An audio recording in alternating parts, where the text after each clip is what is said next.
What's up, everybody? I am Goose. You are awesome, and welcome back to another exciting episode of Your Goose is Cooked. Today, we are going to make chicken pot pies. This is one of my signature dishes, I would say. I should probably address the dog in the background. That is not my dog. That is a friend's dog. Her name is Lady. She's like 1,000,000 years old, and she is precious. So the pot pies are really fucking good. I created this recipe for, it was like a competition, like Campbell Soup was having a competition. This is one of the first recipes I ever made just like on my own. My sister-in-law who would who would eat like 3 green beans and then talk about how full she was, ate 2 of these fuckers and then was asking me for more. That's how good these are. So stick around. We'll find out how to make them.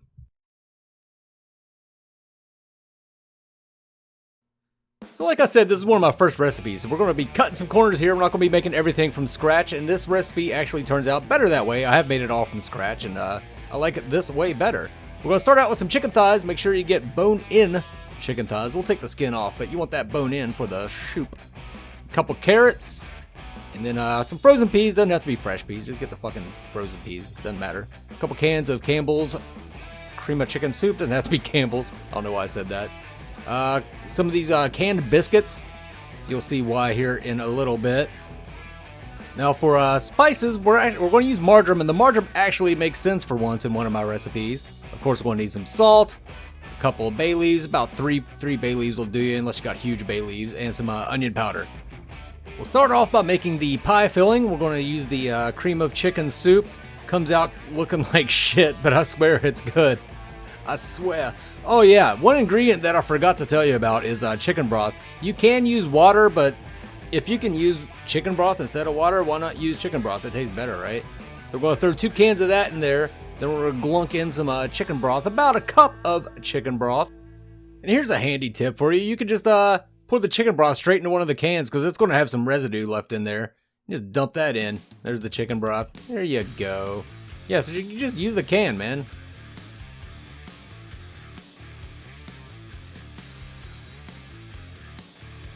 Grab yourself a whisk and stir that shit up. We're going to start adding in the special spices. We'll put our bay leaves in first. It doesn't matter what order you put the fucking spices in, really. Throw some marjoram in there. I don't know how much that is. Just measurements are for pussies, man. Just go with it. It was at this moment Mongoose knew he fucked up. See, I put salt in there even though I didn't get the low sodium cream of chicken soup. I was just doing it for the video. I knew it didn't need any more salt, but it ended up being fucking way too salty. So yes, get the low sodium soup so that you can control the amount of salt you put into this. I try and remedy it later. It kind of works out, but not as well as I would like. Now we'll add in a pretty good dose of onion powder. Then just take your whisk and mix it up. And you're going to let it sit here and kind of, get the flavors going for a while. Let it sit at a simmer. Don't turn the heat up too high. You don't want it burning to the bottom of the pan. Go ahead and add in some pepper since we're not cooking directly on heat, so the pepper's not going to burn and get bitter. So it's okay to add pepper in at this stage. Go ahead and prep our chicken. I like to use chicken thighs. You can use chicken breast if you want to. We're going to just take the skin off these thighs. I don't want the skin. I do want the bone because the bone adds a lot of flavor to the stock. We'll just dump them right into the pot there. But yeah, you can use chicken breast if you want to. But I like my chicken like I like my women. Dark, flavorful, and dismembered. I'll take the skins and throw them in a plastic bag and freeze them along with the bones whenever we finally get around to deboning these. It makes good stock, so I want to keep them on hand. Gently place the chicken into the pan. Don't just flop them in there. You're going to end up with a huge mess on your hands. I mean, I probably shouldn't have to say that, but some of you are probably fucking stupid. I don't know. And we have frozen peas, so you can just go ahead and just dump those right in there. There's no method to this madness. Just dump as many as you want in there. If you don't like peas, don't put a lot in there, or don't put any in there. I don't really care about the vegetable portion of this dish. You can put whatever kind of veggies you want in there. You can put potatoes in there. Whatever. I wouldn't put mushrooms, but peas are good. I like the peas. To prep the carrots, you want to take the skin off. If you have a vegetable peeler like this, it's really easy. You just run it along the carrot and the skin comes off. You don't want the skins in the pot because they'll boil off and the skins will boil off and just taste like paper. I mean, it won't taste like paper. It'll just feel like eating paper. So just get all that. Oh shit. Good thing my sink is clean. 5-second rule. Get all that skin off the carrot and get them ready to get chopped up. Now, if you don't have a vegetable peeler, I'm going to show you how to do this with just a regular knife. Grab yourself a good sharp knife, one of your better knives. And if you want to make a vegetarian version of this dish, take a carrot much like this, lube it up with some butter, and go fuck yourself. Don't go messing with my goddamn recipes, man. Okay, to do this with a knife, you want to take the back of the knife and just kind of scrape it along the carrot. It's going to be, it gets real fucking messy. It doesn't do a great job, but it does get the job done. The sharper the knife, the better. Notice how I'm kind of holding it with a pinched grip at the back and just keep running it along that carrot. Then flip it over, just get all that skin off. Chop your carrots up. Try to keep them in decently the same size. You don't have to be too worried about it. Like, it's a stew, right? So you don't have to, like, keep them exactly the same, worry about even cooking. I remember my brother had a cookbook when we were kids, and he had like hot dog out next to a ruler, cutting them into perfect 1-inch pieces to make like pig in a blanket or some shit. That was hilarious. Once you got them all cut up, scoop them up, put them in the pot. Use the knife if you're confident in your knife skills. If you're not, then fucking don't do that or you'll cut yourself. Now that we got everything in there, just give it a good stir. We're going to bring up the heat and bring this to a simmer. And we're going to keep it there for, I mean, once you get it to a simmer, turn it down a little bit. You want just occasional bubbles popping through, not just constant bubbles. This is going to smell fantastic, like crazy good. If you're having a lady over and your apartment smells like feet farts and stale Mountain Dew, just whip up a batch of this shit. You don't even have to eat it. Just keep it simmering in the background. She'll be like, oh god. That's the sound she'll make, I swear. Come on back and give it a taste after it's been going for a little while. And see what that's like. See if you have to add anything in. This is when I discovered that this shit was salty as fuck. As salty as RGS Ace. I miss RGS Ace. What the fuck's he up to now? After it's cooked for an hour, go ahead and remove the chicken. Use a couple forks to strip it off the bone. It's gonna be real fucking hot. You can use your fingers if you want to, but you'll probably burn your little fingies.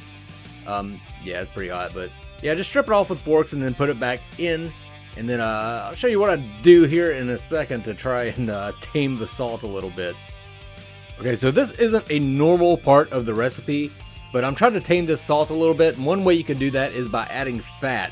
I do that by adding some half and half. I figure it'll thicken up the sauce a little bit and maybe control that salt. It kind of works. It doesn't work great, but it works, you know, somewhat.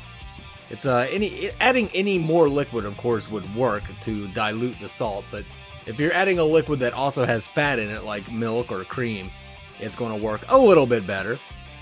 Go ahead and let that cook off for about 15-30 minutes. Let it thicken up a little bit, and then you're going to want to put it in the fridge and let it cool down. I actually let this set overnight. Well, I was a greedy little piggy and ate like half of it, and then I'll let the other half set overnight.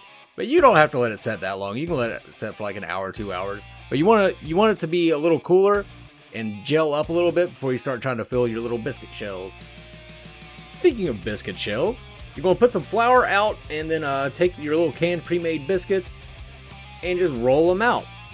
If they start to stick, just flop them over onto the flour. You might want to flour up your rolling pin too. I didn't right here, and I probably should have. So you're just going to keep flipping these over, rolling them out.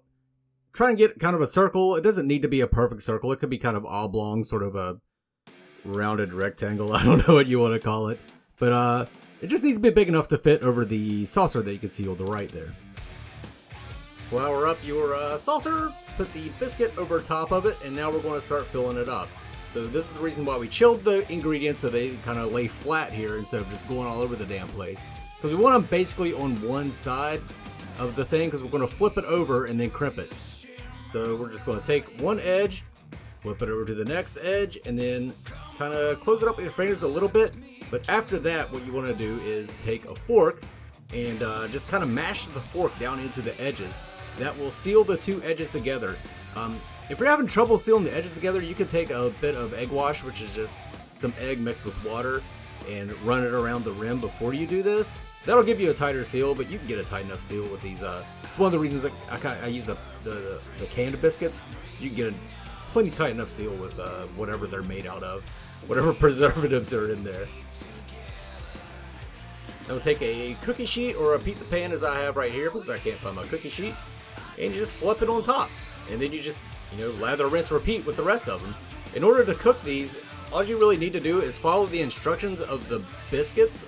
Like if it says 350 for 15 minutes, then it's 350 for 15 minutes. That'll be plenty enough to heat the inside ingredients while cooking the biscuits to where they're supposed to be. One thing you do want to do though, in order to release some steam that's gonna come out of the filling, you need to cut some slits in the top. Otherwise, it's going to blow out the sides, and it's going to be a hot mess inside your oven. Once they're nice and brown, they are done. The heating element is still out on the bottom of my oven, so the bottoms of these are not going to be cooked as much as I want them to be, but fuck it, I'm going to eat them anyway. If you make these yourselves, the bottom should be as golden and crispy as the top is right here. Grab some tongs or something and just plate them up, and they're pretty good as they are right now. No need for extra seasoning or any kind of shit like that.